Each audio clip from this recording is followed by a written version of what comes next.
Timnas Indonesia yang pada awalnya tidak begitu diperhitungkan bisa meramaikan persaingan di kualifikasi Piala Dunia Round 3. Nyatanya kini mereka selangkah lagi untuk menciptakan sejarah dengan lolos ke Piala Dunia. Timnas Indonesia masih bisa meraih satu tempat lolos langsung jika bisa memenangkan 2 pertandingan sisa dengan syarat Australia mendapatkan hasil buruk. Tapi jika gagal lolos langsung, maka timnas Indonesia masih bisa menyegel peringkat ketiga dan keempat untuk ikut babak playoff. Terlebih lagi, lawan timnas Indonesia selanjutnya adalah Cina. Jika timnas Indonesia bisa mendapatkan kemenangan, maka semakin menarik persaingan di klasemen grup C ini. Maka dari itu, fans Jepang pun mengakui jika timnas Indonesia ini memang membuat kacau persaingan di posisi 2, 3, dan 4. Seperti inilah komentar fans Jepang. Karena kedua negara harus menang, Indonesia berada dalam posisi yang sulit. Lawan terakhir mereka adalah Jepang. Dan semua negara di grup menganggap hasil imbang melawan Jepang sebagai tujuan utama mereka. Tiongkok juga harus menang jika ingin bertahan. Karena bermain di Timur Tengah bukanlah hal yang baik. Wah, ini bukan lagi pertandingan sepak bola, tapi sudah seperti deklarasi perang. Aku jadi penasaran, jangan-jangan bakal ada perkelahian seru nih. Wah, Indonesia ini ternyata lebih gigih dari yang dibayangkan ya.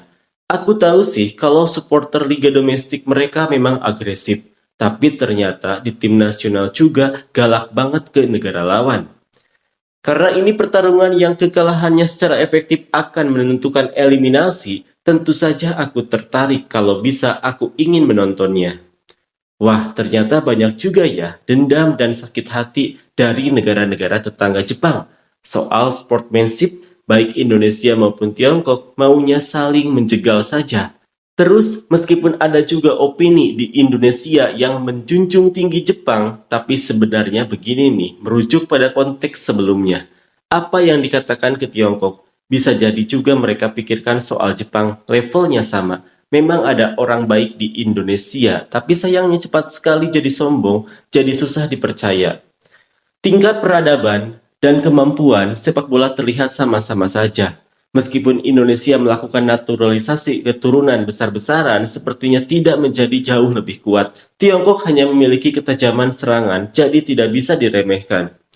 Pertandingan ini penting bukan hanya untuk menentukan siapa yang lolos ke babak selanjutnya di kualifikasi terakhir, tapi juga penting untuk mengukur kekuatan relatif kedua negara di masa depan. Secara pribadi, saya mendukung Indonesia.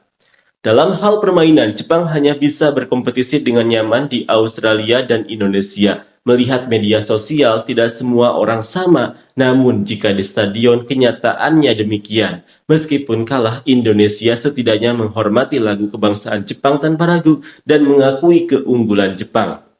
Meskipun mengalami perlakuan buruk saat laga tandang melawan Bahrain dan Tiongkok, rasanya Indonesia menyambut dengan baik. Saya sangat suka lelucon menyindir diri sendiri dari supporter Tiongkok, tapi di sini saya ingin mendukung Indonesia. Saya mendukung partisipasi pertama Indonesia di Piala Dunia. Di internet, supporter Indonesia berulah dan menyebalkan, tapi di stadion mereka tertib. Supporter Tiongkok lucu di internet tapi menyebalkan di stadion. Saya mendukung Indonesia yang tanpa teriakan ejekan dan laser. Balas dendam dan pembalasan, rendah sekali peradabannya. Supporter itu mendukung pemain dan mendoakan kemenangan.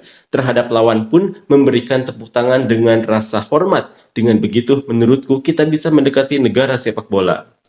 Lawan yang tampaknya bisa meraih poin dengan mudah. Dan setidaknya jika bisa lolos ke babak playoff, kualifikasi putaran keempat, partisipasi di putaran final mungkin menjadi kenyataan. Partisipasi negara-negara ASEAN di Piala Dunia saat ini akan sangat berarti. Menurutku Tiongkok yang paling berat. Soalnya, meskipun Bahrain kalah dari Arab Saudi, kalau Tiongkok mengalahkan Indonesia, Bahrain bisa masuk peringkat keempat kalau menang di pertandingan terakhir melawan Tiongkok. Atau kalau Bahrain menang 2 kali berturut-turut melawan Arab Saudi dan Tiongkok. Mereka bisa lolos meskipun Tiongkok kalah dari Indonesia. Indonesia, silahkan lampiaskan kekecewaanmu sepenuhnya. Saya mendukungmu. Indonesia kandang 7 poin, tandang 2 poin. Kandang kuat, tandang lemah, seperti tim Timur Tengah. Bukankah tandang 3 poin? Stadion kandang Indonesia memiliki iklim dan rumput yang buruk sehingga tim negara lain sangat kesulitan. Hanya Jepang yang bisa menang di stadion buruk itu. Tapi bagaimana dengan Tiongkok? Untuk timnas Indonesia dan supporter, saya akan ajarkan cara pasti untuk menang. Pokoknya jangan tendang bola, tapi tendang habis-habisan pemain Cina. Kemenangan ada di tangan kalian.